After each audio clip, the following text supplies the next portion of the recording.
লাশ কাটার ঘর পর্ব 2। সামিনের গগনবিদারী চিৎকার মর্গটির প্রতিটি দেয়ালে প্রতিধ্বনিত হতে লাগলো।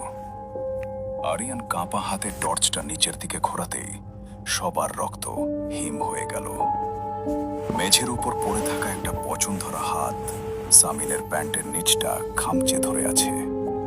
হাতটা কোনো জ্যান্ত মানুষের নয়, বরং মনে হচ্ছে কোনো কঙ্কালসার হাত যা মাটি ফুঁড়ে বেরিয়ে এসেছে। সামিন এক ঝটকায় পা ছাড়িয়ে নিয়ে ছিটকে পেছনে সরে এলো। আরিয়ানের টর্চের আলোয় দেখা গেল হাতটি নড়ছে না। ওটি ছিল টেবিলের নিচে পড়ে থাকা একটি বিচ্ছিন্ন অঙ্গ। কিন্তু প্রশ্ন হলো, ওটা সামিনকে ধরল কিভাবে? এখানে কিছু একটা আছে আরিয়ান, চল পালাই। সামিন হাঁপাতে হাঁপাতে বলল। নিলয় দরজার হাতল ধরে প্রাণপণে টানছে, কিন্তু ভারী লোহার দরজাটা যেন ভেতর থেকে কেউ সিল করে দিয়েছে। নিলয় দাঁতে দাঁত চেপে বলল, দরজা খুলছে না, কেউ হয়তো আমাদের আটকে ফেলেছে। হঠাৎ পুরো মর্গটা এক অদ্ভুত নিস্তব্ধতায় ডুবে গেল। সেই নিস্তব্ধতা ভেঙে ভেসে এলো একটা চাপা খিলখিল হাসির শব্দ। শব্দটা কোনো নির্দিষ্ট দিক থেকে আসছে না, মনে হচ্ছে দেয়ালগুলোর ভেতর থেকে কেউ হাসছে। ঠিক সেই মুহূর্তে পাশের ঘরের সেই সাদা কাপড়ে ঢাকা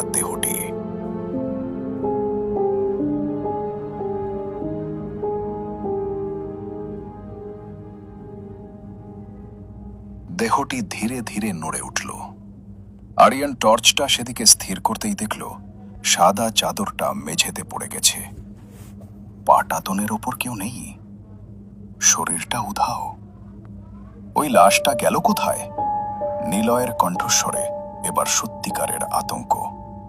ঠিক তখনই তাদের মাথার ওপরের একমাত্র টিমটিমে বাল্বটা জ্বলে উঠল এবং পরক্ষণেই বিকট শব্দে ফেটে গেল। অন্ধকার এখন আরো গাঢ়, আরো ভয়ঙ্কর।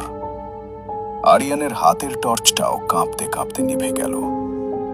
অন্ধকারের মধ্যেই তারা অনুভব করল তাদের আশেপাশে কেউ একজন দ্রুত পায়ে হেঁটে বেড়াচ্ছে।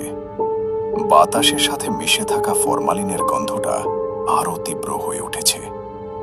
হঠাৎ আরিয়ানের কানের কাছে কেউ একদম ঠান্ডা গলায় ফিসফিস করে বলল, তোর রক্তটা কি খুব গরম আরিয়ান? আরিয়ান ভয়ে চিৎকার দিতে চাইল, কিন্তু তার গলা দিয়ে কোনো শব্দ বের হলো না। সে অনুভব করল একটা বরফ শীতল হাত তার ঘাড় চেপে ধরেছে। চলবে? গল্পটি কেমন লাগছে